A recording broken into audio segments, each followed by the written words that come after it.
Hello everyone. আজকে আমরা এই ক্লাসে মার্ক্সবাদ বিষয়টি নিয়ে আলোচনা করব। তবে মার্ক্সবাদ কি, এক কথায় এর জবাব দেওয়া খুব সহজ কাজ নয়। তবে বিশিষ্ট মার্ক্সবাদী দার্শনিক লেনিনকে অনুসরণ করে বলা যেতে পারে যে মার্ক্সের দৃষ্টিভঙ্গি ও শিক্ষামালাই হলো মার্ক্সবাদ। অর্থাৎ লেনিন এক্ষেত্রে একটি যে কথাটি বলেছিলেন সেটি ছিল, Marxism is the system of the views and teachings of Marx। অর্থাৎ এই মার্ক্সবাদের মধ্যে আমরা মার্ক্সের দৃষ্টিভঙ্গির পাশাপাশি মার্ক্সের বেশ কিছু শিক্ষামালাও আমরা এখানে পাই। তো সেক্ষেত্রে বলা যেতে পারে যে কার্ল মার্ক্সই মার্ক্সবাদের প্রধান রূপকার ছিলেন, এটা লেনিনের মতে। তবে অসামান্য বিনয়ী এঙ্গেলস তিনিও বারবার এই কথাই বলেছিলেন। অর্থাৎ তিনিও প্রায় অনেকটাই লেনিনের সহমত ছিলেন, লেনিন যেভাবে মার্ক্সবাদকে বিশ্লেষণ করার চেষ্টা করেছিলেন। তবে এক্ষেত্রে মার্ক্স বা মার্ক্সবাদ একটি মৌলিক ব্যবহারিক দর্শন হিসেবে আমরা দেখতে পারি। অর্থাৎ এটাকে আমরা ফিলোসফি অফ প্র্যাক্সিস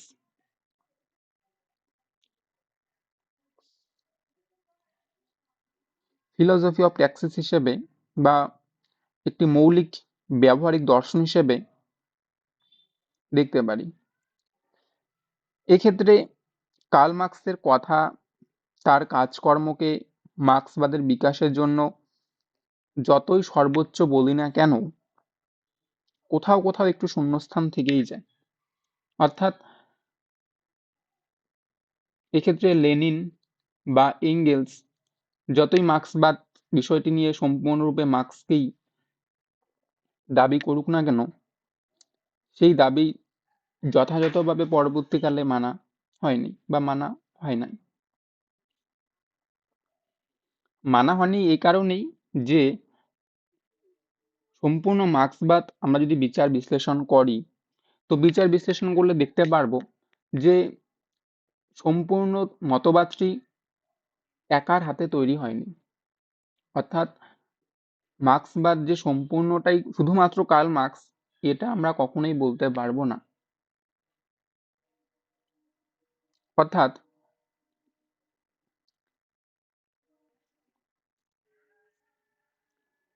কোথাও কোথাও আমরা একটু শূন্যস্থান খুঁজে পাই। তবে এই শূন্যস্থানের যথাযথ ও মর্যাদাপূর্ণ অবদান হিসেবে পূরণ করেছিলেন এঙ্গেলস। কার্ল মার্ক্সের পাশাপাশি এঙ্গেলস তিনিও এই মার্ক্সবাদ যে মতবাদটি ছিলেন সেই মতবাদটি তৈরি করতে সাহায্য করেছিলেন। তাই এঙ্গেলসকে বাদ দিয়ে মার্ক্সবাদ সম্পূর্ণভাবে অসম্পূর্ণ থেকে যায়। একে ছাড়া মার্ক্সবাদকে ভাবাই যায় না। তো সেক্ষেত্রে আমরা বলতে পারি যে কার্ল মার্ক্সের পাশাপাশি এঙ্গেলস সম্মিলিত প্রচেষ্টার ফলেই মার্ক্সবাদের উৎপত্তি লাভ হয়েছে, এটা আমরা বলতে পারি। কারণ একার হাতে গোটা সম্পূর্ণ মতবাদটি তৈরি হয়নি। যদি ভালোভাবে মার্ক্সবাদ বিচার বিশ্লেষণ করলে বুঝতে পারবো বা দেখতে পারবো যে কার্ল মার্ক্সের অবদান তো অসামান্য অবদান রয়েছে, বাট সেক্ষেত্রে এর পাশাপাশি আমরা এঙ্গেলসেরও বেশ কিছু কাজকর্ম বা তার যে ভূমিকাটা সেটাও আমাদের নজরে পড়বে। যেমন সাধারণ আমাদের এই মডার্ন যুগের কথা যদি বলি, যেমন বা হাতের এই ছোট্ট মোবাইল ফোনের কথা যদি বলি, বা কোনো একটি কাজ ইত্যাদি সবকিছুরই ভালো মন্দ মিশ্রণের ফলে গঠিত হয়। কিছু ভালো দিক রয়েছে, তার পাশাপাশি কিছু খারাপ দিকও রয়েছে। অর্থাৎ শুধুমাত্র একটি বিষয়ের উপর গঠিত হয় না জিনিসগুলি। তেমনি ধরা যেতে পারে মার্ক্সবাদও দুটি ব্যক্তির কার্যক্রমের, তাদের ভাব ধারণার ভিত্তিতে তৈরি হয়েছে। এটি একটি সম্মিলিত প্রচেষ্টার তত্ত্ব, দুজন ব্যক্তির মিলিত একটা প্রচেষ্টা। শুধু মার্ক্সবাদে নয়, মার্ক্সের কর্মজীবনেও, আমি যদি ব্যক্তি মার্ক্সের কথা বলি, তো মার্ক্সের জীবনেও এঙ্গেলস সময়ে অসময়ে, কারণে অকারণে, দুঃখ কষ্টে বা সুখ শান্তিতে, সমস্ত রকম সময়ে তিনি বৌদ্ধিক সহযোগিতা যেরকম করেছেন, ঠিক সেরকমই তিনি সার্বিকভাবে উপস্থিত থেকেছেন এবং সাধ্যমতো কাজ করেছেন একসাথে। অর্থাৎ কার্ল মার্ক্সের একরকম ভাবে বলা যেতে পারে ছায়া সঙ্গী ছিলেন এঙ্গেলস। সমস্ত রকম সময়ে তিনি সাহায্য করতেন, একসাথে কাজ করতেন। কার্ল মার্ক্স ও এঙ্গেলসের চিন্তাধারা সমাজ বিকাশের ইতিহাসকে বিশ্লেষণ করে সমাজ বিকাশ সম্পর্কে মৌলিক তত্ত্বের সূত্রগুলি তারা প্রতিষ্ঠা করেন। আর এই তত্ত্বে সব থেকে বেশি যে বিষয়টা নিয়ে আলোচনা করা হয়, সেক্ষেত্রে প্রথমেই বলা যেতে পারে ইকোনমি, এর পাশাপাশি সোশ্যাল সিস্টেমের কথা বলা যেতে পারে, ইকোনমি এবং সোশ্যাল সিস্টেমের কথা বলা যেতে পারে। তো এই দুটি বিষয়ের ডেভেলপমেন্টের কথা তারা দাবি করেন বা বলার চেষ্টা করেন। আমরা দেখতে পারবো যে প্রাচীন যুগ থেকেই, বর্তমানে আধুনিক যুগ যদি বাদও দিই, প্রাচীন যুগ বা মধ্যযুগে, তখন থেকে দেখতে পারবো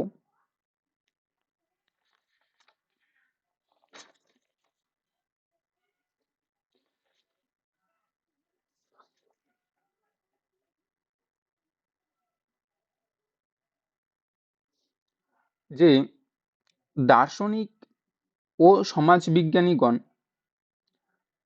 সমাজ কিভাবে তৈরি হবে বা সমাজের গতি প্রকৃতি, বিকাশ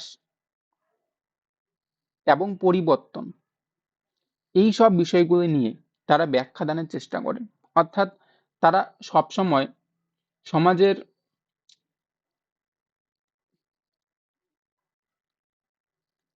গতি প্রকৃতির পাশাপাশি বিকাশ এবং এর পরিবর্তন বা চেঞ্জের বিষয় নিয়ে ব্যাখ্যাদান করেছিলেন বা গবেষণা করেন। তো একজন দার্শনিক সমাজ বিশ্লেষণের ক্ষেত্রে এই সব বিষয়ের উপর ভিত্তি করেই তার ধ্যান ধারণা ইত্যাদি দান করেন। আর উক্ত ধ্যান ধারণাই সমসাময়িক যুগের ঘটনাগুলি কেন্দ্র করেই গড়ে ওঠে। অর্থাৎ তিনি যে থিওরিটি আমাদের দিচ্ছেন, সেটা তার সমকালীন সময়ে সমাজের যে বিশৃঙ্খলা বা সমাজের যে সিচুয়েশন, সেই সিচুয়েশনগুলি কিরকম ভাবে হচ্ছে বা কিরকম হওয়া দরকার, কোথায় পরিবর্তন করতে লাগবে, সেই বিষয়গুলি তার সমকালীন সময়ে তিনি সেটা নজরে রাখেন এবং তার ভিত্তিতেই তিনি সেটা তার থিওরিতে তিনি প্রকাশ করেন। তো রাষ্ট্র দর্শনের ইতিহাসে সমাজ বিশ্লেষণের ক্ষেত্রে যে দার্শনিক তত্ত্বগুলি অসামান্য অবদান রেখেছে, এরকম সেই প্রাচীন যুগ থেকেই আমাদের আমাদের সাবজেক্ট বা বিশেষ করে বাকি সব সোশ্যাল সায়েন্সের মধ্যেই দেখতে পারবো যে এরকম বহু তত্ত্ব, এরকম বহু বলা যেতে পারে গ্রন্থ বা বিশেষ কিছু তত্ত্ব আমাদের সমাজে অসামান্য দাবি রেখেছে বা এখনো সেগুলো রিলেভেন্ট বলা যেতে পারে। তো সেরকমই কিছু অসামান্য তত্ত্বগুলির মধ্যে মার্ক্সবাদ তাদের মধ্যে একটি অন্যতম মতবাদ বলা যেতে পারে। আমরা যেটা বলছিলাম যে গতি প্রকৃতি বিকাশ পরিবর্তন, এক্ষেত্রে সমাজের পরিবর্তন অর্থাৎ চেঞ্জ বা পরিবর্তন এই বিষয়টি এমন একটি বিষয় যা প্রতিটি, আমি যদি ইন্ডিভিজুয়াল বা ব্যক্তির কথা বলি, প্রতিটি ব্যক্তি তথা দেশ বা রাষ্ট্র, সমাজ সবাই চায় চেঞ্জটা। অর্থাৎ খারাপ থেকে অবভিয়াসলি ভালো হওয়ার চেষ্টা, এবং ভালো থেকে আরো ভালো, তাই না? এই সব করার জন্যই সবাই চেঞ্জের পেছনে ছোটে। আমি, তুমি, সে বা আমরা সবাই কেউই বর্তমানে পরিস্থিতি নিয়ে খুব একটা খুশি নই। তো তাই আমরা বর্তমানের এই পরিস্থিতি কিভাবে পরিবর্তন করতে পারবো বা ভালো একটা পজিশনে কিভাবে দাঁড়াতে পারবো বা নিজেকে কিভাবে তৈরি করতে পারবো, সেটাই প্রতিনিয়ত করে চলছি। কেউই থেমে নেই। সেটা অতি ক্ষুদ্র একটা প্রাণী থেকে শুরু করে এর থেকে বড় প্রাণীদের কথাও যদিও বলি, সবাই ছোট থেকে বড় সবাই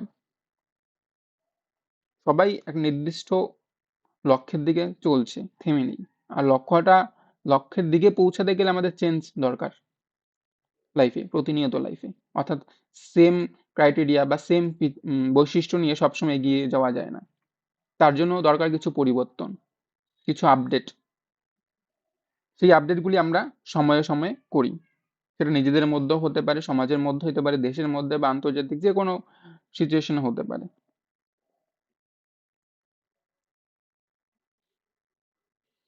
চেষ্টা করছি, অর্থাৎ এই প্রতিযোগিতায় কোনো ব্যক্তি, সমাজ বা রাষ্ট্র কেউই থেমে নেই। সবাই তাদের নিজের গন্তব্যে নিজের সামর্থ্যের দ্বারা বা সংগ্রাম করে চলছে। তবে এই চেঞ্জের মূল বিষয় বর্তমান পরিস্থিতির মূল থেকে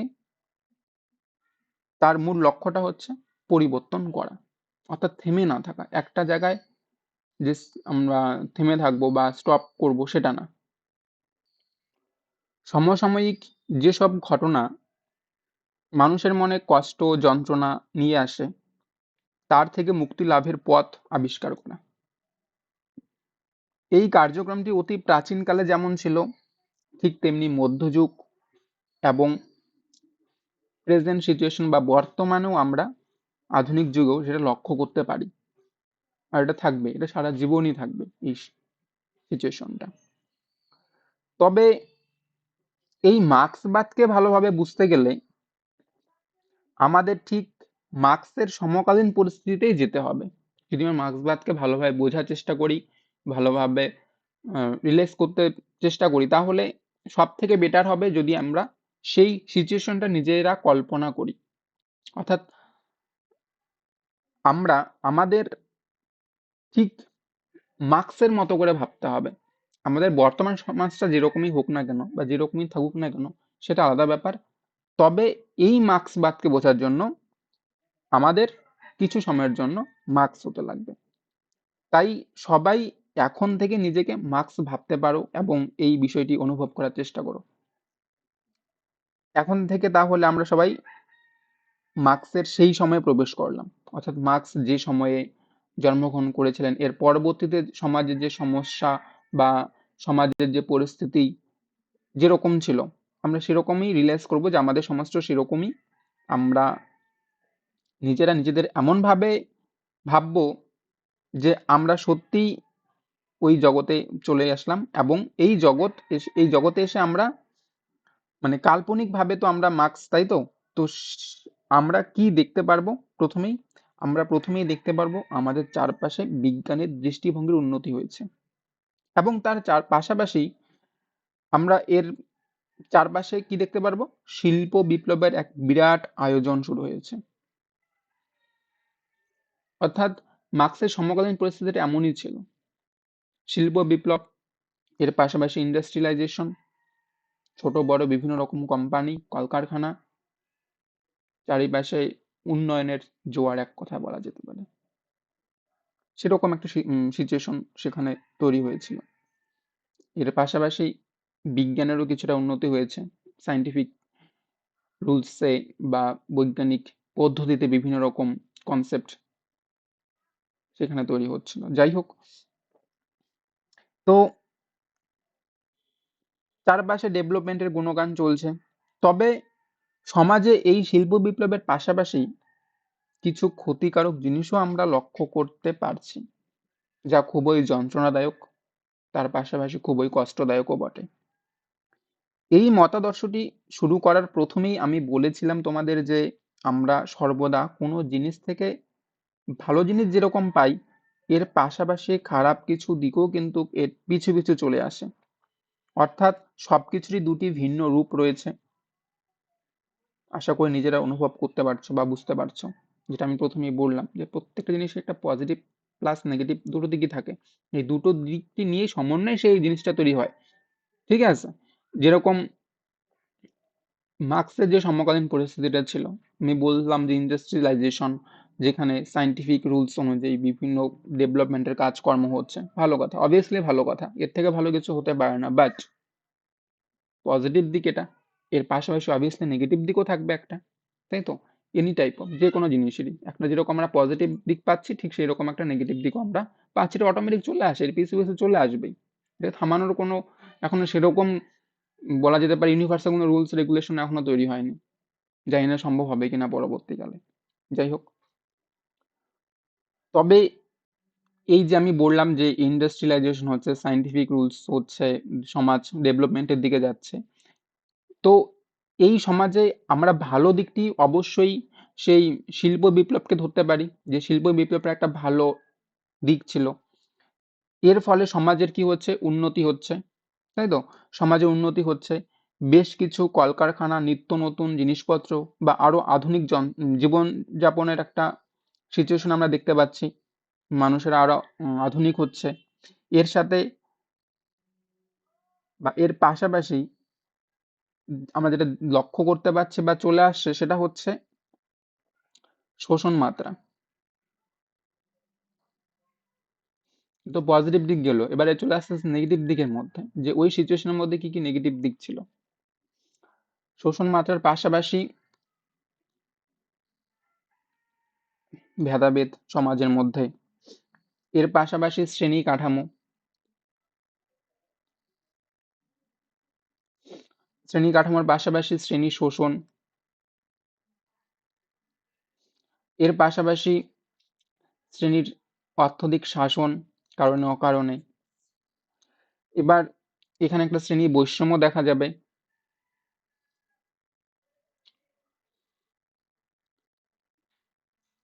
শ্রেণী বৈষম্য দেখা যাবে বা ধনী গরিব, এই বিষয়গুলি অত্যন্ত গুরুত্বপূর্ণভাবে ফুটে ওঠে। এর ভয়াবহ রূপ দিন দিন মাত্রা ছাড়িয়ে যায়। অর্থাৎ এই যে সিচুয়েশনটা বা এর যে গ্যাপটা, এই গ্যাপটা দিন দিন বাড়বে। সেই শোষণ মাত্রার গ্যাপটা, ভেদাভেদের গ্যাপটা, শ্রেণী কাঠামো, শ্রেণী শোষণ, শ্রেণী শাসন বা শ্রেণী বৈষম্যের যে গ্যাপটা রয়েছে, সেই গ্যাপটা দিন দিন বেড়েই চলবে।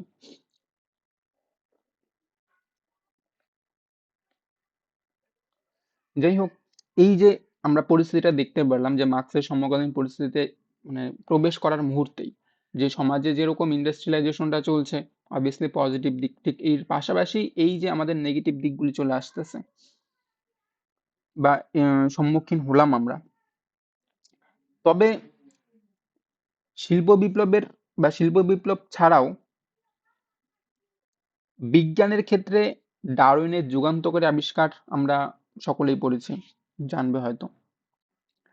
ডারউইনের বিখ্যাত সেই থিওরি, যেটা ছিল অস্তিত্বের জন্য সংগ্রাম, যে কিভাবে কেমন করে প্রাণী জগতের প্রতিটি প্রাণী নিজের অস্তিত্বের জন্য আমরণ লড়াই করেছে, তার সাথে জীবন যুদ্ধে নিজেকে জীবিত রেখেছে, নিজের অস্তিত্বকে টিকিয়ে রেখেছে।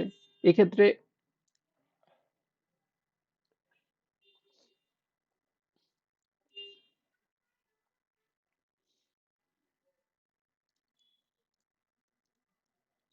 ডারউইনের সেই মতবাদটি, অর্থাৎ অস্তিত্বের জন্য সংগ্রাম, এই কনসেপ্টটি এখানে খুব বিশেষভাবে পর্যবেক্ষণ বা আমরা রিলেট করতে পারি। কিরকম ভাবে? যেমন যে প্রাণী জগতের প্রতিটি প্রাণী নিজেকে টিকিয়ে রাখার জন্য বা নিজের অস্তিত্বকে রক্ষার জন্য আমরণ লড়াই করে চলছে। তার সাথে জীবন যুদ্ধে নিজেকে জীবিত রেখেছে, নিজের অস্তিত্বকে বাঁচিয়ে রেখেছে। মার্ক্সের এই শিল্প বিপ্লবের যুগে, অর্থাৎ মার্ক্সের জগতে আমরা প্রথমে প্রবেশ করার পরেই দেখতে পাচ্ছি যে শিল্প বিপ্লব শুরু হয়েছে।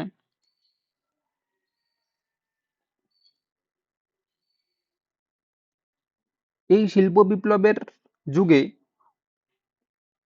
উন্নতির কালো ধোঁয়ার চারপাশে এক ভয়ঙ্কর শ্বাসরোধকারী ঘন অন্ধকার গোটা সমাজকে গ্রাস করেছিল, যার হাত থেকে সমাজের অসহায় মানুষেরা নিস্তার পায়নি। এই কালো ধোঁয়ায় যে গোটা সমাজটা ঢেকে গিয়েছিল, হয়তো এই ধোঁয়ার হাত থেকে রক্ষা পেয়েছিল সমাজের উঁচু বর্গের কিছু শ্রেণী, এলিট বর্গের কিছু মানুষ বা মালিক শ্রেণীরা। কিন্তু এই কালো ধোঁয়ার হাত থেকে কিন্তু এই আহ, শ্রেণী শোষণ, শ্রেণী শাসন, শ্রেণী বৈষম্যের পাশাপাশি যে গরিব যারা ছিল, সমাজের নিম্ন বা নিচু বর্গের যেসব মানুষরা ছিল, তারা কিন্তু এর হাত থেকে রক্ষা পায়নি। সব থেকে বেশি কষ্ট পেয়েছিল এরা। তবে এই মতবাদের উৎস কি? অর্থাৎ এই যে মার্ক্সবাদ আমরা আজকে শুরু করলাম, এই মার্ক্সবাদ বা মার্ক্সবাদী মতবাদের মূল উৎসের কথা যদি আমরা বলি, তবে সেই উৎসের হিসেবে লেনিনের 1913 সালে একটি গ্রন্থ লিখেছিলেন। সেই গ্রন্থটির নাম ছিল থ্রি সোর্সেস অফ মার্কসিজম। এই গ্রন্থের কথা আমরা বলতে পারি। অর্থাৎ এই গ্রন্থে তিনি মার্ক্সবাদ তত্ত্বের উৎস সম্পর্কে তিনটি উৎসের কথা তিনি তুলে ধরেন। এই তিনটি উৎসের মধ্যে ছিল, প্রথমেই আমরা দেখতে পাচ্ছি যে জার্মান দর্শন বা জার্মান ফিলোসফি প্রথম সোর্স হিসেবে ধরা যেতে পারে।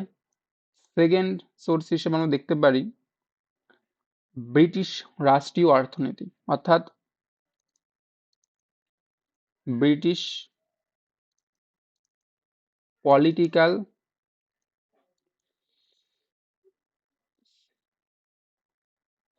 ইকোনমি। প্রথম ফার্স্ট ওয়ান ছিল জার্মান ফিলোসফি, নেক্সট ওয়ান হচ্ছে British political economy, and third one হচ্ছে ফ্রেঞ্চ সোশ্যালাইজেশন। ফ্রেঞ্চ সোশ্যালিজম অর্থাৎ ফরাসি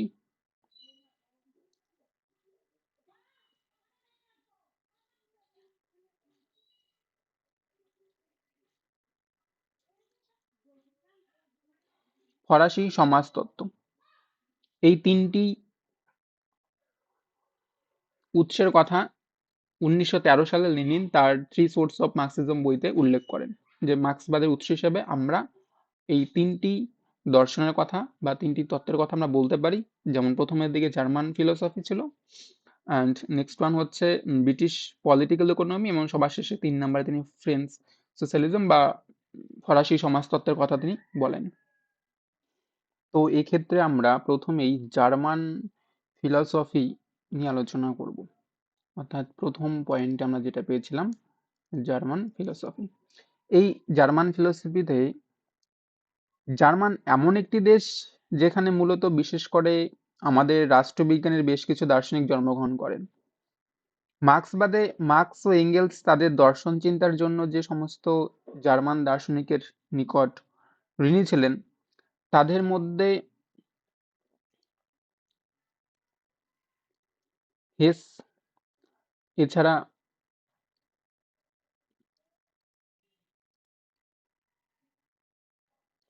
ফায়ারবাখ এবং হেগেল এদের নাম বিশেষভাবে উল্লেখযোগ্য। তবে বাকি সব দার্শনিক যেমন তেমন আমরা আমরা কিন্তু হেগেলকে আলাদাভাবে পড়ার সুযোগ পেয়েছি। এমনকি আমাদের সিলেবাসেও এনাকে বেশ গুরুত্বভাবে রাখা হয়েছে। সে যাই হোক, মার্ক্সবাদ কিংবা সাধারণ মানবজাতি সবাই সবসময় অসাধারণ পেছনেই ছোটে। কিভাবে সাধারণ থেকে অসাধারণ হওয়া যায় তার জন্য। হয় জয়লাভ করে, নতুবা নতুন কিছু শিক্ষা লাভ করে যা তার পরবর্তী কার্যক্রমকে বিশেষভাবে সহায়তা করে। ঠিক তেমনই জার্মান এইসব দার্শনিকদের বিভিন্ন মতবাদ কার্ল মার্কস এর পাশাপাশি এঙ্গেলসকেও প্রবলভাবে সাড়া দেয়, যার ফলে এর ফিডব্যাক আমরা মার্ক্সবাদ যে মতবাদ রয়েছে সেখানে কিছুটা পাই। সর্বপ্রথম যদি আমরা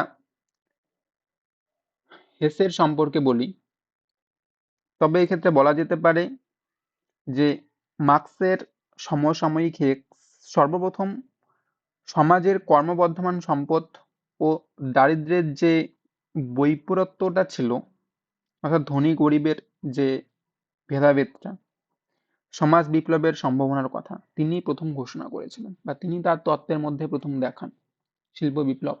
এর পাশাপাশি সমাজের যে সম্পদের যে ডিফারেন্সিয়েশনটা, সেটা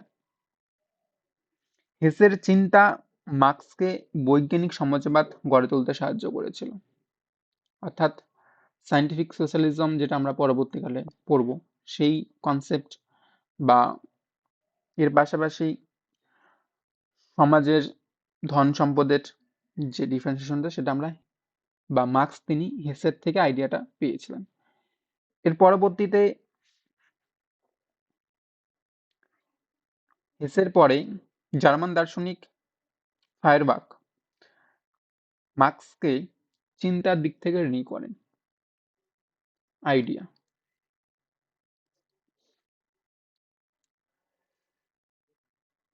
অর্থাৎ ফায়ারবাকের কথা যদি আমরা বলি, যে ফায়ারবাক এমন একজন রাষ্ট্র দার্শনিক ছিলেন যিনি কিনা প্রথম জীবনে ভাববাদী ছিলেন।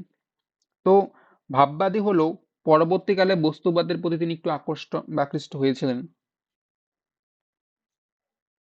বিশেষ করে তিনি ধর্মকে সমস্ত প্রকার সামাজিক অন্যায়ের উৎস হিসেবে ঘোষণা করেন। অর্থাৎ ফায়ারবাকের প্রধান যে কাজটি ছিল সেটা ছিল ধর্ম বা রিলিজিয়ন। তো ধর্ম সম্পর্কে ফায়ারবাকের যে চিন্তা ভাবনা ছিল সেই চিন্তা ভাবনা মার্ক্সকে বিশেষভাবে প্রভাবিত করে। তবে ফায়ারবাকের দৃষ্টিভঙ্গিতে ইতিহাসের প্রক্রিয়া অস্বীকার করা হয় কিছুটা। সে যাই হোক, এই মতবাদের উপর বেষ্টন করেই মার্ক্স পরবর্তীকালে ধর্মের বিষয়ে তার বক্তব্য উপস্থাপন করেন কিছুটা, যা আমরা পরবর্তীকালে তার দার্শনিক চিন্তাভাবনার মধ্যে ধর্মীয় বিষয়টি খুঁজে পেয়েছি। যেমনটি বলেছিলেন মার্ক্স যে ধর্ম হচ্ছে এক ধরনের আফিম। অর্থাৎ তিনি ধর্মকে আফিমের সাথে তুলনা করেছিলেন। আফিম যারা জানো না তাদের উদ্দেশ্যে বলছি যে আফিম এক ধরনের হচ্ছে নেশা জাতীয় বস্তু। বর্তমান সমাজে যেমন তামাক, সিগারেট, বিভিন্ন ধরনের সুপারি, মাদকজাত দ্রব্য, অ্যালকোহল মানুষরা ব্যবহার করে, ঠিক তেমনই আফিমকেও মানুষরা এটিকে নেশা জাতীয় পদার্থ হিসেবেই গ্রহণ করত। তবে এ ধরনের যে কোনো রকমই নেশা জাতীয় পদার্থ আমাদের জীবন বা আমাদের সমাজ তথা দেশের জন্য অত্যন্ত খারাপ। তাই সর্বদা আমাদের এইসব পদার্থ থেকে দূরে থাকাটাই দরকার। এদের সমাজ থেকে একেবারে উপরে ফেলা দরকার। দরকার এখন নেশা মুক্ত একটা সমাজ গড়ার। তবে এবার তোমাদের মনে হতে পারে ধর্মকে মার্ক্স কেন আফিমের সাথে তুলনা করলেন? এক্ষেত্রে এক বিরাট ইতিহাস রয়েছে।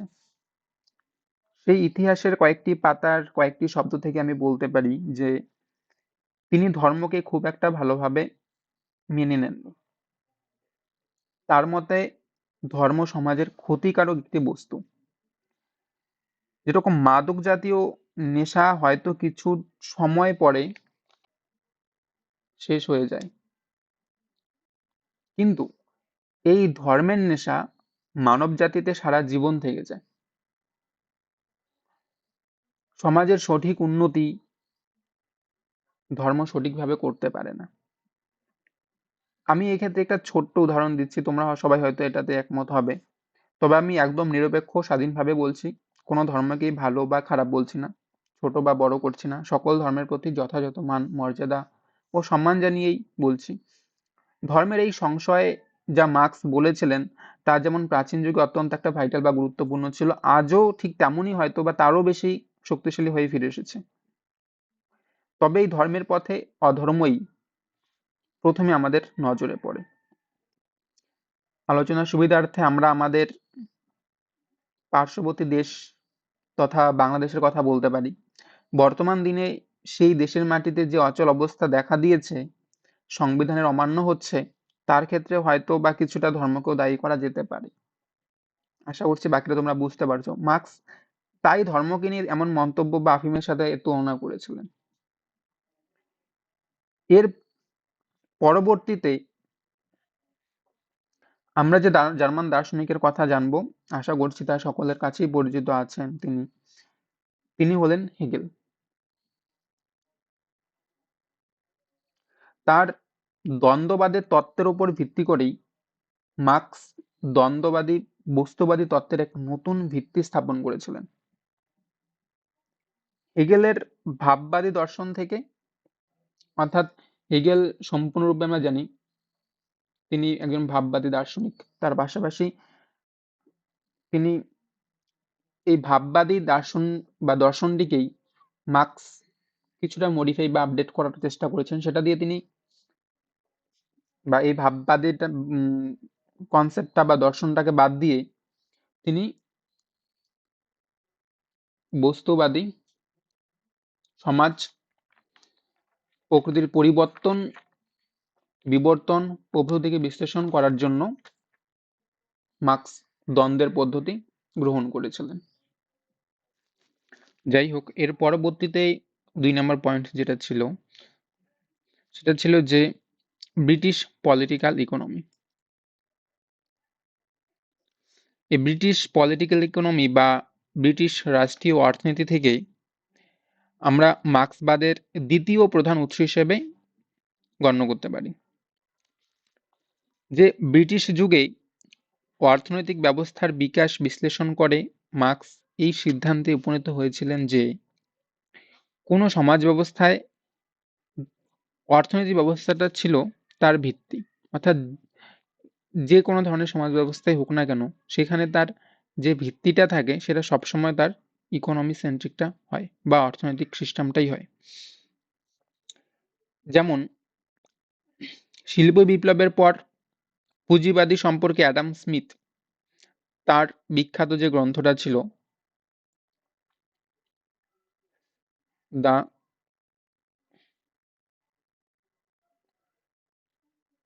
ওয়েলথ অফ নেশনস, এই গ্রন্থে অ্যাডাম স্মিথ বলেছিলেন যে পুঁজিবাদের সমর্থক হিসেবে তিনি সম্পদ বৃদ্ধির উপায় সম্পর্কে নির্দেশ দান করেছিলেন। শুধুমাত্র অ্যাডাম স্মিথই নয়, অ্যাডাম স্মিথের পাশাপাশি যেমন লক রয়েছে, লক বা রিকার্ডো, এদেরও শ্রমতত্ত্ব কার্ল মার্কস বিশ্লেষণ করেছিলেন। যেরকম ডেভিড রিকার্ডো বলেছিলেন যে পণ্যের উৎপাদনে সামগ্রিকভাবে আবশ্যক যে শ্রম সময় ব্যয় হয়েছে তা দিয়ে তার মূল্যটা নির্ধারণ করা হয়। কোনো একটা বিষয়টি তৈরি করতে যতটা শ্রম দেওয়া হয়েছে, যতটা সময় দেওয়া হয়েছে, যতটা লেবার দেওয়া হয়েছে, তার উপর ডিপেন্ড করেই তার মূল্যটা বা তার ভ্যালুটা হওয়া দরকার। এটাই মূলত রিকোয়ার্ডের দাবি ছিল। অনুরূপভাবে মার্কসও বলেন যে শিল্পপতিরা যে সমস্ত দ্রব্য উৎপাদন করে তার পশ্চাতে রয়েছে শ্রমিকের শ্রম, কারণ শ্রমিকের শ্রম ছাড়া এরকম কোনো জিনিসই তৈরি হবে না। এখানে মূল কারিগরই বলা যেতে পারে শ্রমিকদের, লেবারটা। পরবর্তীতে ব্রিটিশ রাষ্ট্রীয় অর্থনীতির যে অন্য একটা দিক ছিল সেটা ছিল সারপ্লাস ভ্যালু। সারপ্লাস ভ্যালু বা বাংলাতে যেটা বলা হচ্ছে উদ্বৃত্ত মূল্য, এই উদ্বৃত্ত মূল্যকে শ্রমিক শোষণের প্রধান উপায় বলে মনে করেছিলেন মার্কস। আমরা এর পরবর্তীতে সারপ্লাস ভ্যালুটা ডিটেলসে পড়বো, বাট এর মূল কনসেপ্টটা বলা যেতে পারে এই আমাদের আহ, ব্রিটিশ রাষ্ট্রীয় অর্থনীতি থেকেই আমরা পেয়েছি এটা, বা মার্কস পেয়েছিলেন এবং তার পরবর্তীকালে তার মতবাদের মধ্যে তিনি তুলে ধরেছিলেন। তো কার্ল মার্কস তো সেই প্রথম থেকেই তাই দাবি করেছিলেন যে উদ্বৃত্ত মূল্যকে শ্রমিক শোষণের একটা প্রধান অস্ত্র। তো পুঁজি ও শ্রমের মধ্যে যে বিনিময় হয়, সেই বিনিময়ের ফলেই উদ্বৃত্ত মূল্যের আবির্ভাব হয়। ব্রিটিশ অর্থনীতিবিদগণ পুঁজিবাদী সমাজের বিজ্ঞানসম্মত বিশ্লেষণের মধ্যে দিয়ে সমালোচনা ক্ষেত্রটাও প্রস্তুত করেছিলেন। এভাবেই বলা যেতে পারে ব্রিটিশ রাষ্ট্রীয় অর্থনীতিটা আমাদের মার্ক্সবাদী মতবাদ এক বিশেষ গুরুত্বপূর্ণ একটা স্থান দখল করে থাকে। এর পরবর্তীতে আমাদের যে পরবর্তী অর্থাৎ শেষ উৎস হিসেবে আমরা যেটা দেখতে পারি সেটা ছিল ফরাসি সমাজতত্ত্ব।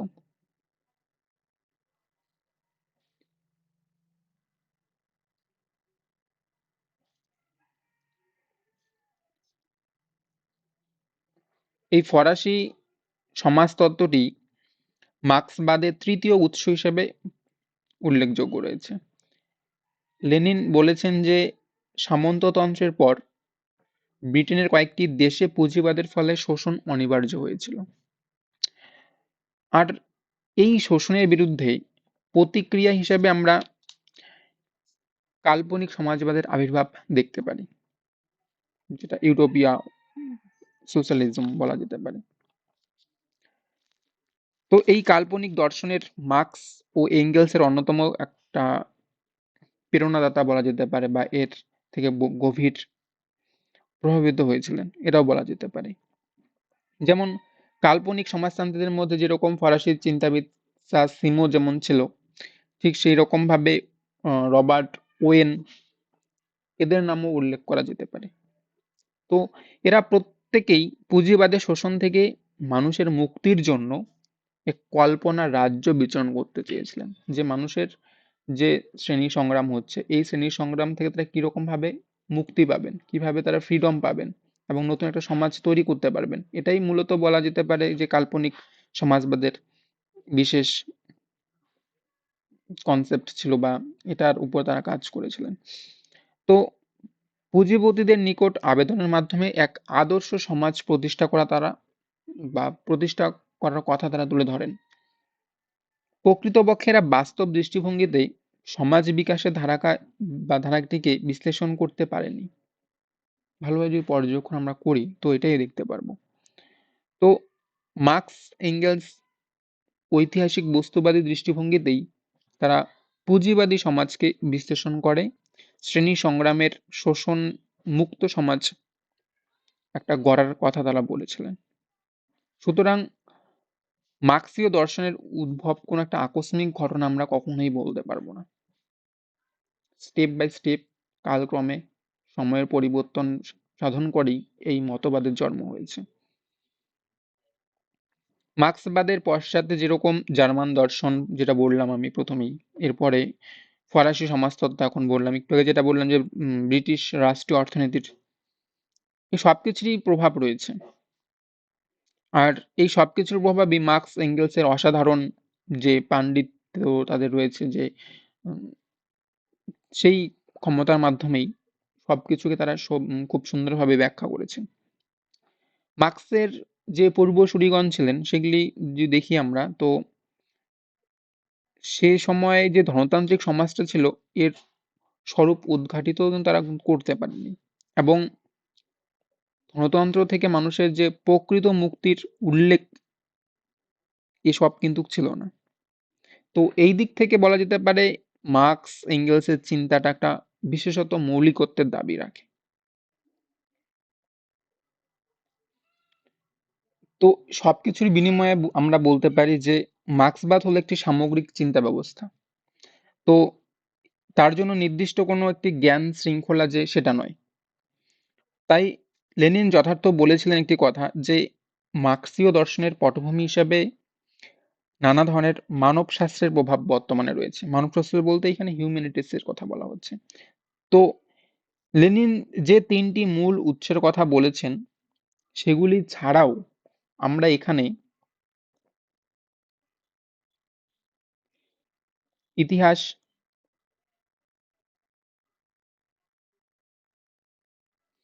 শিল্পকলার পাশাপাশি সাহিত্য, গণিত ও বিভিন্ন প্রকৃতি বিজ্ঞানের অবদান মার্ক্সীয় চিন্তার মধ্যে আমরা লক্ষ্য করতে পারি। যাই হোক, বিভিন্ন ক্ষেত্রে মার্ক্সবাদের উৎস বলতে মার্ক্সীয় দর্শন একেবারে প্রাথমিক সোপানগুলিকেই মূলত ধরা হয় বা বলা যেতে পারে। তো চূড়ান্তভাবে মার্ক্সবাদ যে উন্নততর দিকে উপনীত হচ্ছে বা হয়েছে, তার সঙ্গে কিন্তু বলা যেতে পারে যে প্রাথমিক সোপানগুলি একটু নগণ্য প্রকৃতির। এরপরে আমরা কিছু মার্ক্সবাদের অ্যাসপেক্ট বা মূল কনসেপ্টগুলি দেখতে পারবো। তো মার্ক্সবাদের যে মতবাদটি রয়েছে সেই মতবাদ ব্যাখ্যা বিশ্লেষণ করলে কতগুলি মূল সূত্রের সন্ধান আমরা পাই। তো এই সূত্রগুলি আমরা পরবর্তী ক্লাসে একে একে আলোচনা করব। তো এই সূত্রগুলি কি? সূত্রগুলি প্রথমে আমরা জেনে নিই যে কতগুলি ভাগে এদেরকে আলাদাভাবে ভাগ করতে পারি। আমরা গোটা মার্ক্সবাদ যদি আমরা বিশ্লেষণ করি তাহলে দেখতে পারবো যে এদের প্রত্যেকটা কনসেপ্ট বা প্রত্যেকটা সূত্র একে অপরের থেকে একটু আলাদা ভিন্নধর্মী মতাদর্শ নিয়ে আসছে। তো এদের মধ্যে প্রথমেই আমরা দেখতে পারবো দ্বন্দ্বমূলক বস্তুবাদ।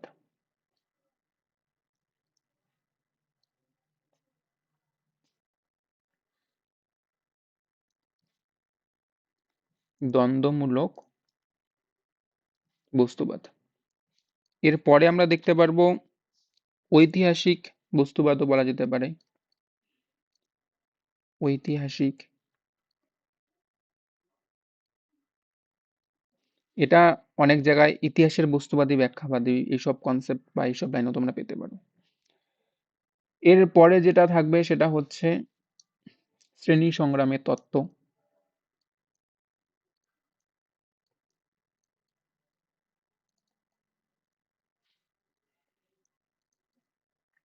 এরপরে আমরা যেটা একটু আগে পড়লাম কনসেপ্টটা, সারপ্লাস ভ্যালু বা উদ্ধৃত্ত মূল্যের তত্ত্ব। এইসব বিষয়গুলি আমরা পরবর্তী যে ক্লাসগুলি হবে সেই ক্লাসে জানার চেষ্টা করব। তো আজকে আমাদের এই মোটামুটি ওভারঅল ক্লাসের মধ্যে মার্ক্সবাদ তার বিষয়টা নিয়ে আলোচনা করলাম যে মার্ক্সবাদ কি বা মার্ক্সবাদের যে উৎস হিসেবে আমরা কি কি দেখতে পারি, অর্থাৎ মার্ক্সবাদের বিকাশের তাত্ত্বিক পটভূমিটা সেটা নিয়ে আলোচনা করা হলো। তো বাকি পরবর্তী যে ক্লাসগুলি হবে সেখানে আমরা এই সূত্রগুলি নিয়ে আলোচনা করব। যাই হোক, আজকের এই ক্লাসটা তাহলে এখানেই রাখছি। আর জয়েন করার জন্য থ্যাঙ্কস সবাইকে।